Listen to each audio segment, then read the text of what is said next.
மீண்டும் வருவேன். 40 கடந்த நாட்களில் நான் மீண்டும் ஒரு முறை எனது பழைய நண்பர்களுடன் என் பள்ளிக்குச் சென்றேன். என் பிஞ்சு பாதங்கள் கால் பதித்த புழுதியில் மீண்டும் ஒரு முறை தடம் பதித்தேன்.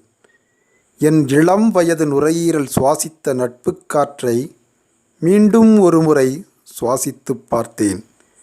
என் மழலை குரலோடு என் நண்பர்களின் மகிழ்ச்சி குரலும் என் பள்ளியில் காற்றோடு கலந்திருப்பதை என் காதுகள் எனக்கு காட்டிக் கொடுத்தன. நான் தொட்டு பார்த்த மரங்களும் தூரத்தில் நின்று ரசித்த கட்டிடங்களும் என்னோடு கைகுலுக்கின மானசீகமாய். என் மழலை பருவத்து மரத்தடியோ என்னை பகிர்ந்துண்ணும் பகலுணவுக்கு அழைத்தது.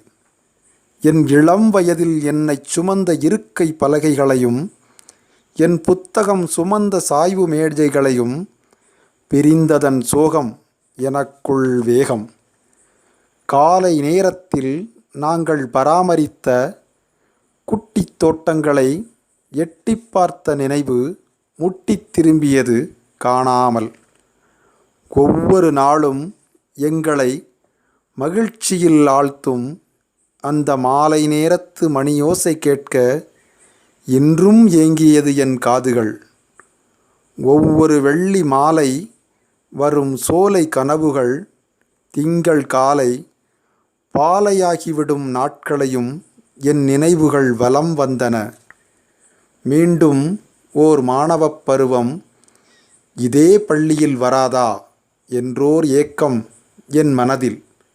அதனால் நீரின் தேக்கம் என் கண்களில்.